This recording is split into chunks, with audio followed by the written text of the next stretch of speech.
Hello and welcome to Two Old Gunners. I'm Statman Rich, and today this video is about how tough it is to win back titles. So without further ado, let's get into this topic straight away.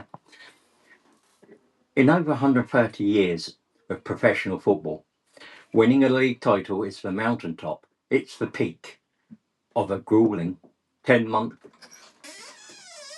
marathon, where every single point is fought for with blood, sweat, and tactical genius. It's a moment of pure joy, one that immortalises the team forever. But what happens the year after? What happens when the champagne has been sprayed, the trophy paraded, and the heroes return, not as challengers, but as kings of the hill? Of the hundreds of teams that have lifted a top flight trophy, only a tiny fraction have ever managed to do it again the very next season. This isn't just a statistical fluke or bad luck. There are powerful, almost gravitational forces at play, both on the field and, more importantly, in the mind, that make winning back-to-back titles one of the most difficult feats in all of sports. And today we're going to break down exactly what they are. So to win one league title is to achieve a dream. It takes a delicate mix of talent, strategy, unity, and a bit of good fortune. It's a season where everything just clicks. The star striker finds a form of his life. The defence becomes a brick wall. The manager gambles pay off, and the key players stay fit. But it's by its very nature, it's an outlier season, a moment of near perfection. So the real problem becomes obvious. How do you replicate perfection? The challenge of repeating as champion is a story as old as sport itself. It's a narrative that you can see in any league, in any era. The English top flight, founded way back in 1888, serves as a perfect example of this struggle. Of the 24 clubs that have ever been crowned champions of England, a very few have managed to build a dynasty, winning 3 in a row is so rare that only a handful of clubs ever done it. And Manchester City's recent achievement of 4 in a row is seen as almost a superhuman feat in the modern game. So why is that? Why do so many great teams stumble when defending their crown? The answer isn't a single simple reason. It's a complex combination of psychological burdens, tactical challenges, and the sheer physical exhaustion of staying at the top. It's a battle against rivals, a battle against the media, and most critically, a battle against yourself. Today we break down the 4 core reasons why champions so often fail to repeat, and explore what separates the one season wonders from the truly generational dynasties.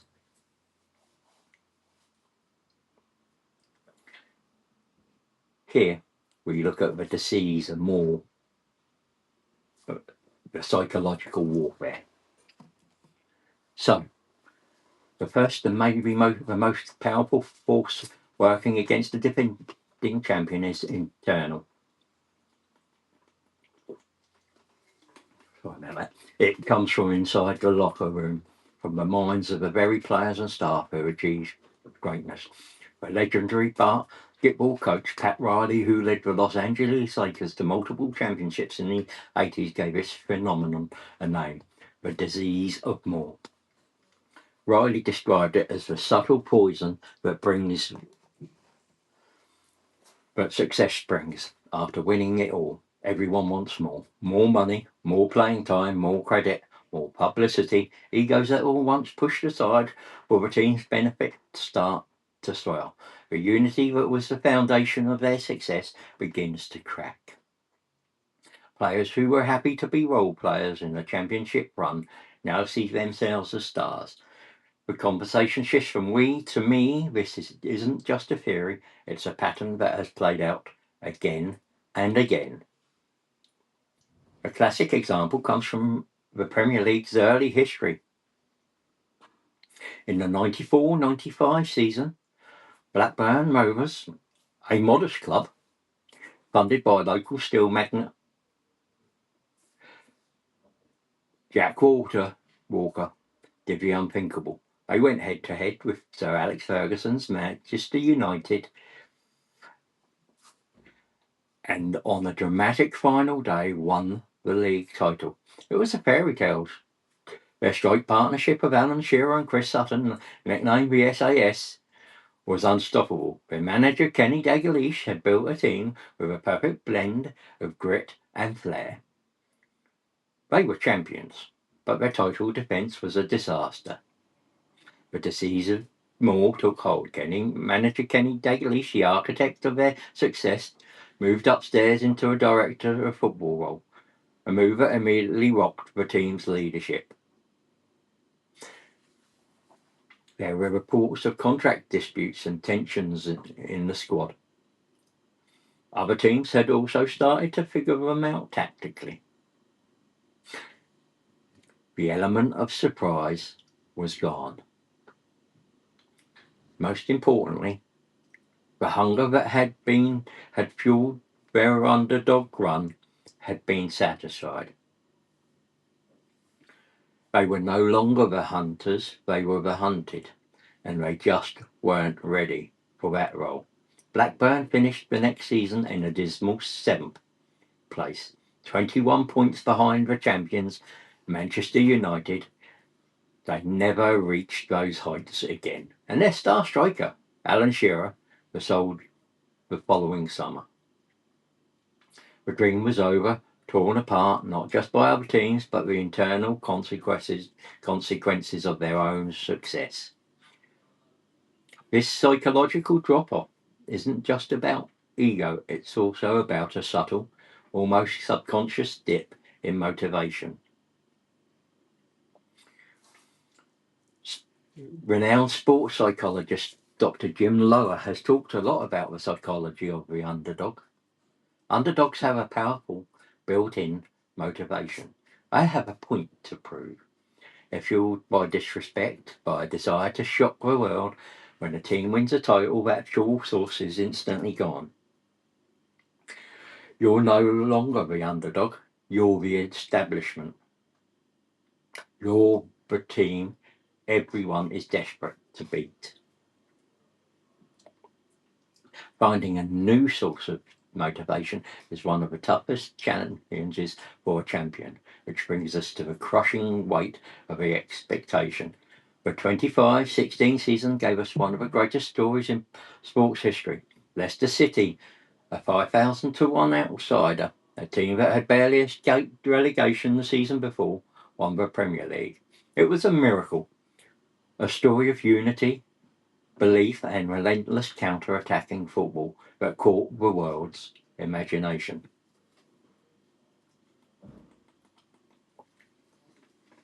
But what happened next? The expectation wasn't for them to win the league again, but that would have been absurd. But the pressure was still immense. The world was watching, every match was under a microscope, every loss was framed as a return to reality. Charismatic manager Claudio Ranieri tried to keep the mood light, but the burden was clear. The magic of the previous season, where they played with a sense of freedom and joy, was gone. It was replaced by the anxiety of living up to an impossible standard. Key midfielder N'Golo Kante, the engine of their championship side, was poached by Chelsea. His departure was a huge blow on the pitch, but the psychological impact was just as big. It was the first crack in the fortress. Teams had also spent the summer studying their tactics, figuring out how to shut down the threat of Jamie Vardy's pace and Riyad Mahrez's skill. Leicester struggled in the league, and the And in a move that felt both shocking and inevitable, Claudio Ranieri was sacked in February 2017, less than a year of pulling off the greatest upset of all time. The team was hovering just above the relegation zone. They had become a victim of their own impossible success. The joy of the title was replaced by a grim fight for survival, a perfect illustration of how the psychological landscape completely changes for a winning champion. Winning was the dream. Defending it became a nightmare.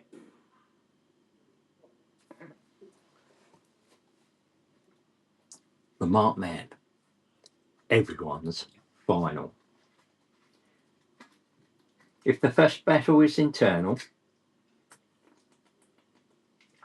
then the second is the war waged against you by the entire league. When you're champion, every single game becomes a cup final for your opponent. A mid-table team with nothing to play for will suddenly find another gear, a rabid desire to take down the reigning kings. You're no longer just another fixture on the schedule. You are the benchmark. You're the measuring stick for every other team's ambition. And this isn't just about players trying harder, it's a league-wide strategic obsession. In the off-season, while the champions are on their trophy tour, every other manager and analyst is pouring over footage of them. They're breaking down your tactical setup, finding your weaknesses, and designing specific game plans to exploit them. The plays that seem so innovative and unstoppable during your title winning season are now common knowledge. The blueprint that made you great is now the subject of a league wide investigation to find its flaws. Jose Mourinho's first run at Chelsea from 2004 to 2007 is a perfect case study. When Mourinho arrived in England, he was a tactical hurricane.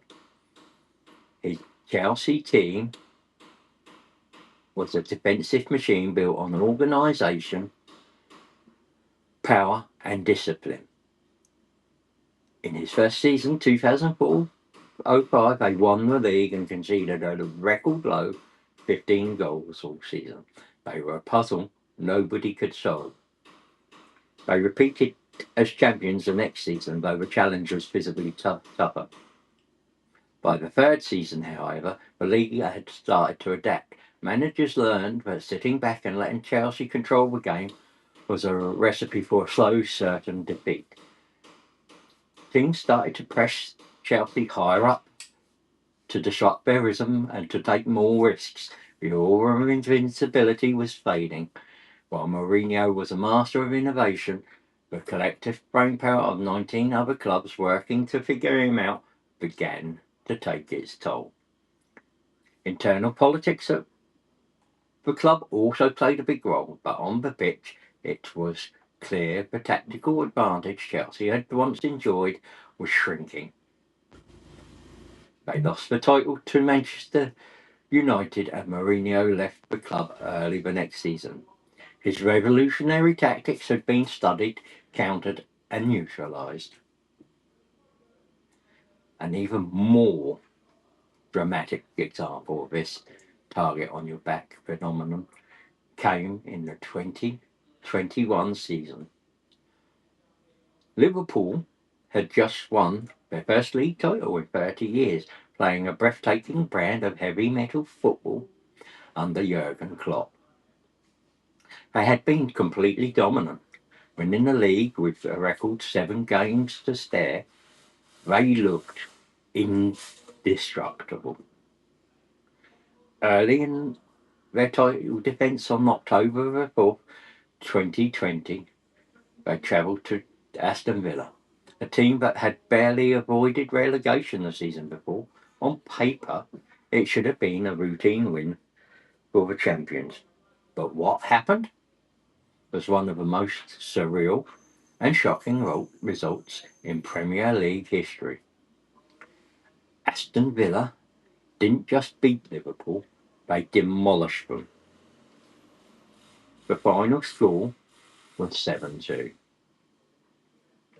Villa played with a ferocious energy and clinical ruthlessness, and that was fueled by the chance to humble the champions. They exploited Liverpool's high defensive line with devastating precision. Every break seemed to end in a goal. For Liverpool, it was a psychologically scarring event. It was a brutal announcement that their reign would be anything but a comfortable ride. That single result sent a message to the rest of the league. The champions were vulnerable. They could be beaten and they could be embarrassed. While an unprecedented injury crisis would ultimately be the main reason their title defence failed, that night at Villa Park was the moment the world saw that the hunters of the previous season were struggling as the hunted. The target on their back wasn't just a metaphor, it was a bright red bullseye every opponent was aiming for. This is a reality every champion has to face. You get every opponent's absolute best, week in, week out. There are no easy games, there is no rest. The myth of the same team. A football team is a fragile ecosystem. The chemistry between the 11 players on the pitch is a delicate, almost magical thing. The understanding between a fullback and a winger, the unspoken communication between two centre-backs, the midfield balance, these are the invisible threads holding championship teams together. The problem is in modern football, that ecosystem is almost impossible to preserve. One of the biggest reasons teams fail to win back-to-back is simple. They are quite literally not the same team. The group of players that lifted the trophy is almost never the same group that starts the next season.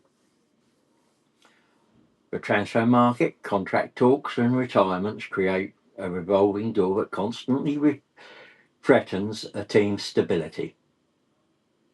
After a title win, your players are at their peak market value. They're no longer hidden gems, they are proven winners.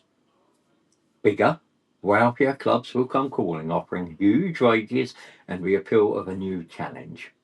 The club then faces a tough choice.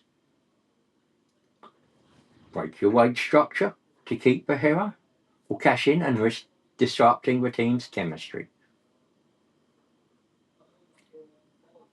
There is no better example of this than Jurgen Klopp's Borussia Dortmund side in the early 2010s. Klopp had built a young, dynamic and thrilling team that broke Bayern Munich's chokehold on German football. They won the Bundesliga in 2010 and 11 season and followed it up with a domestic double, the league and cup in 2011-12. They played with a revolutionary intensity, the famous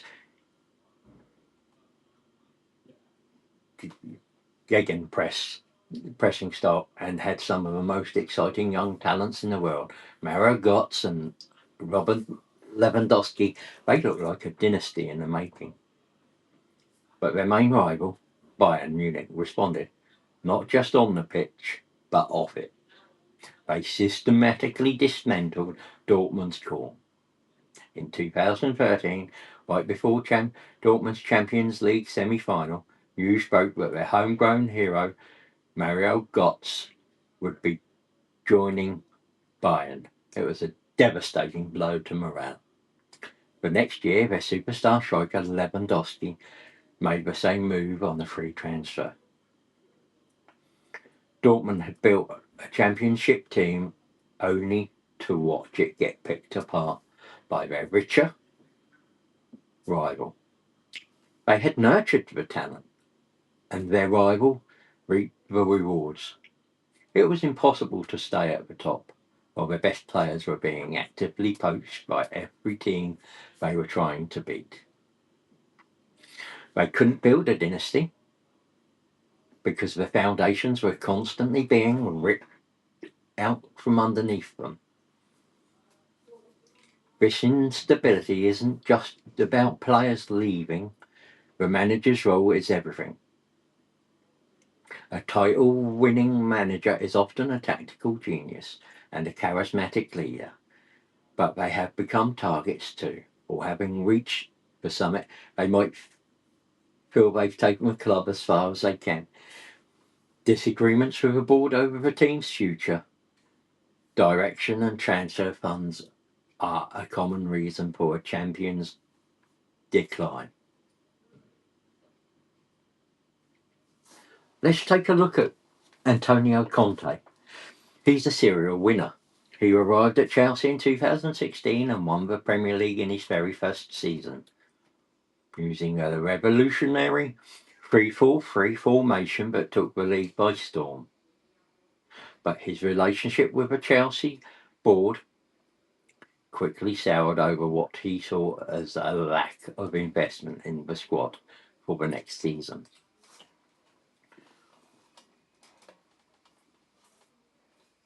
Quite simply, he wanted to strengthen from a position of power to compete at home and in Europe. The board was more cautious. The tension was obvious throughout the next season.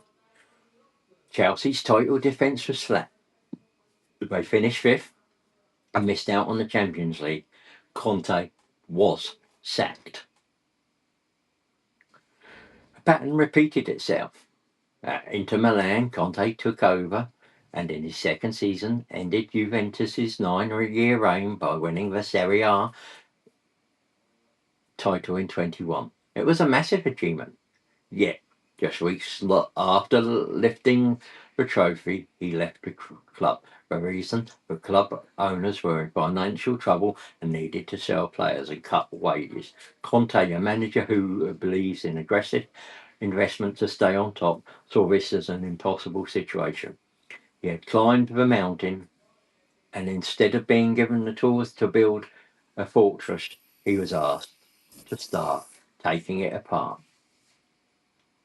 His departure immediately destabilised Inter, who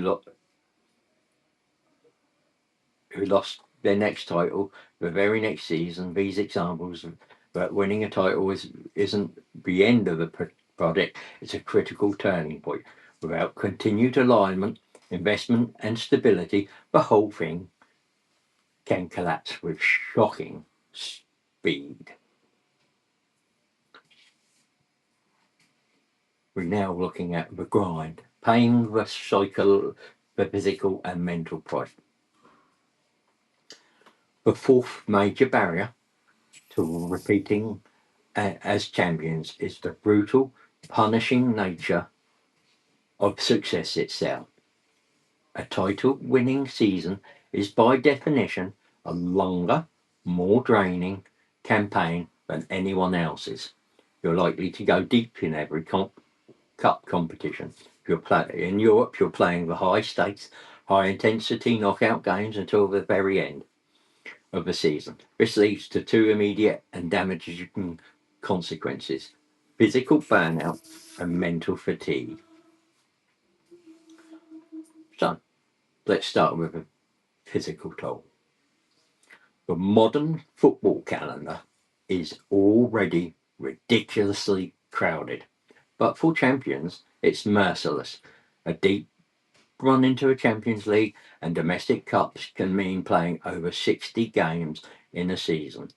This leads directly to what's often called the shortest summer.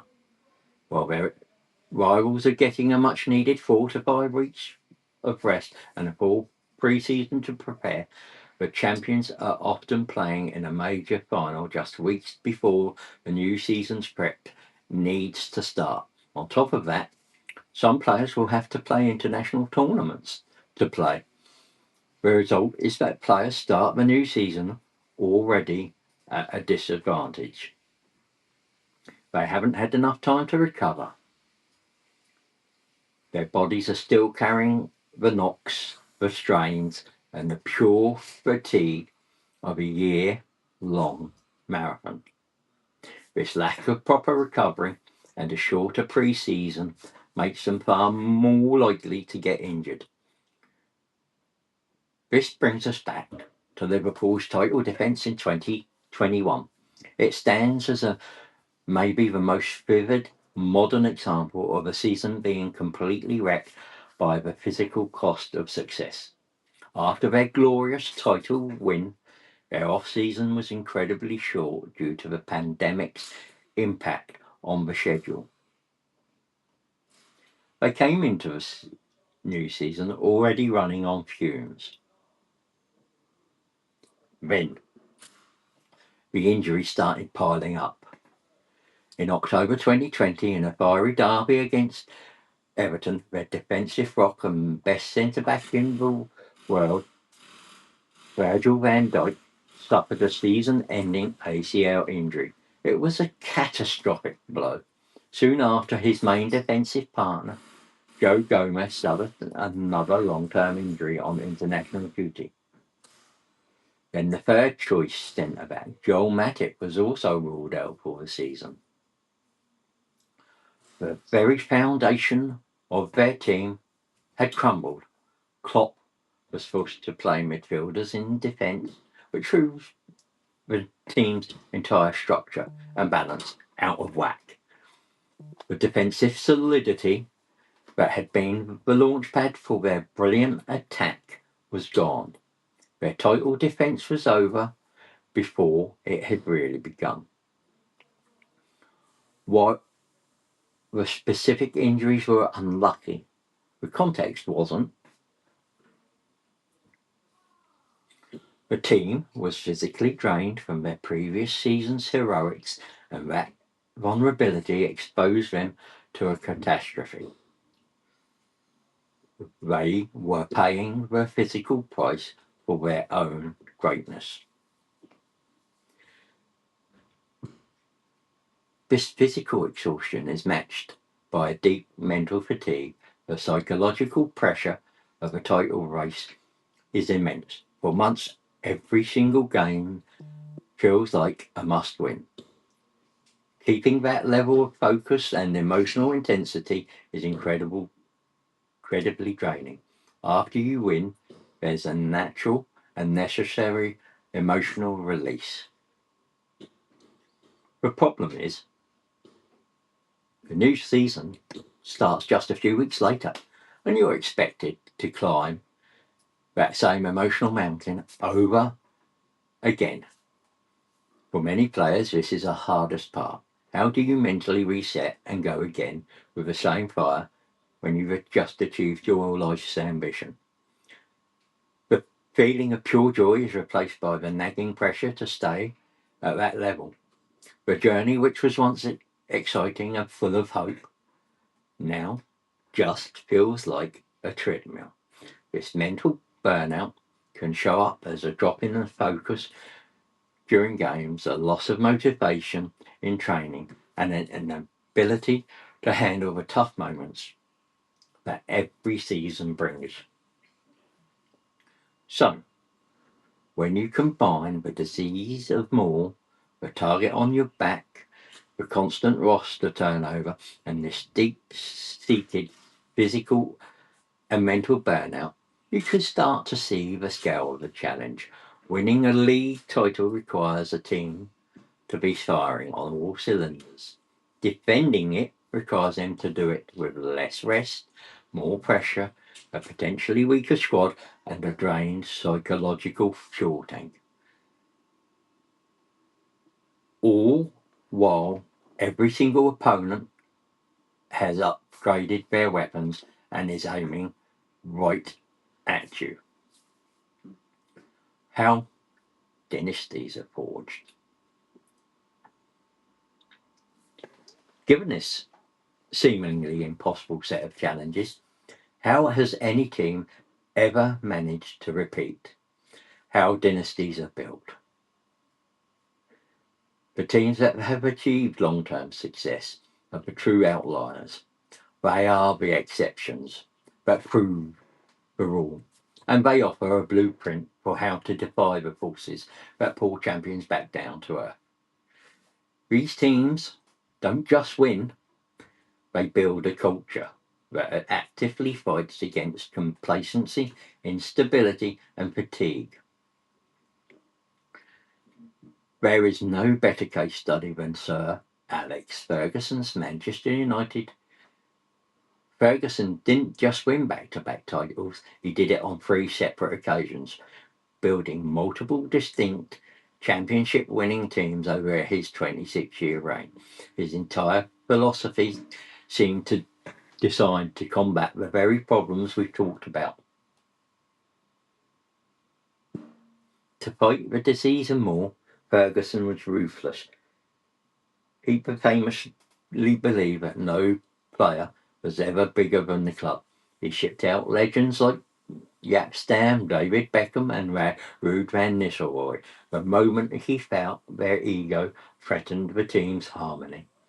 He was a master of what he called rebuilding from a position of strength. After winning a title, he didn't rest. He actively looked for weaknesses. He would sell a popular player and bring in a hungry, younger one to shake up the squad and remind everyone that their spot wasn't guaranteed. His infamous hairdryer treatment of ferocious yelling at his players was his tool for making sure that standards never dropped. To counter the tactical adjustments of rivals, Ferguson's teams were like chameleons. While they always had a core identity of attacking, aggressive football, they evolved. His first great team was built on the flair of Cantona and the speed of Giggs. The treble-winning side of '99 was a masterpiece of midfield balance. The team of the late 2000s was a devastating counter-attacking force with Ronaldo, Rooney, and Tevez. Ferguson was never stuck in his ways. He adapted his tactics to his players and to the challenges of the league, ensuring his team was never an easy puzzle to solve. He was obsessed, not just with winning, but with how to keep winning. And then we have the most recent and perhaps most dominant outlier of them all, Pep Guardiola's Manchester City. Winning 4 consecutive Premier League titles is an achievement that redefines what's possible in the most competitive league in the world. City's dynasty is a modern model for overcoming these old obstacles. First, they have an almost perfect antidote to roster instability and the physical grind. Immense financial resources to create incredible squad depth. When a key player like Kevin De Bruyne gets injured, they can bring in a world-class replacement. If a player's form dips, another international star is waiting. This allows Guardiola to rotate his squad relentlessly, keeping players fresh and avoiding the kind of burnout and injury crisis that crippled Liverpool. It also creates a culture of intense internal competition. No one can afford to get complacent because someone world class is ready to take their spot. Second, they fight tactical predictability with a manager who is arguably the greatest innovator of his generation. Guardiola is never still. Just when you think you've figured out his system, he introduces a new concept, like a centre-back stepping into midfield. He is constantly evolving, constantly asking new questions of opposing managers. This relentless innovation means that by the team the league has figured out how to counter one version of Manchester City, Guardiola has already moved on to the next.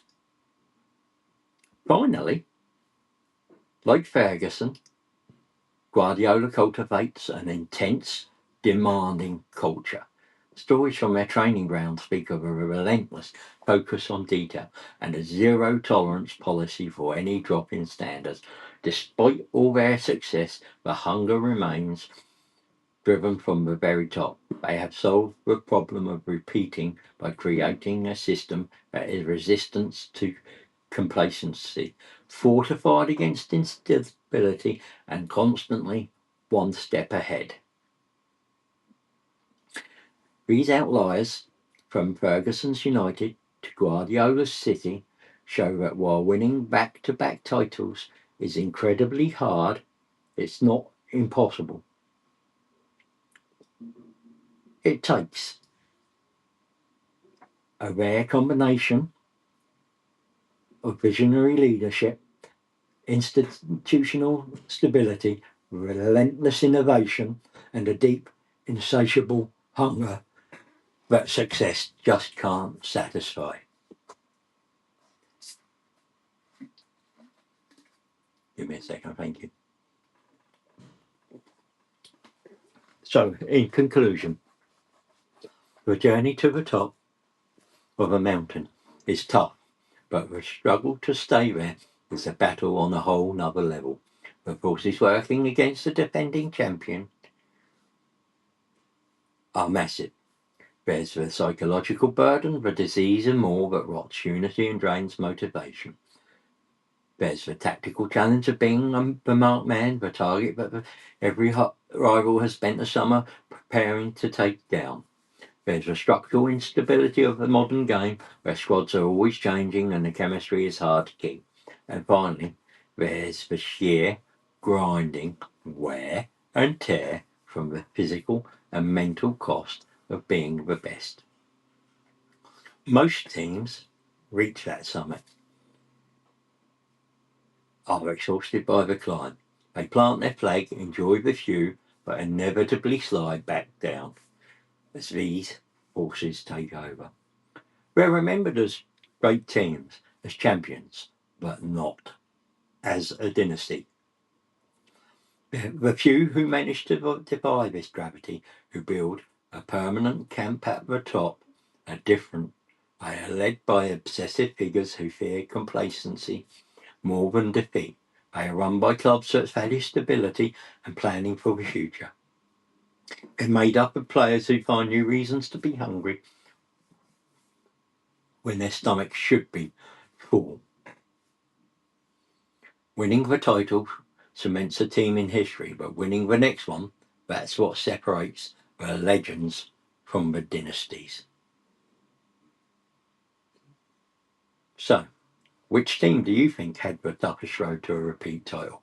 Was it a team that fought against financial disparity, or one that had to overcome a league of incredibly strong rivals? Let me know your thoughts in the comments below.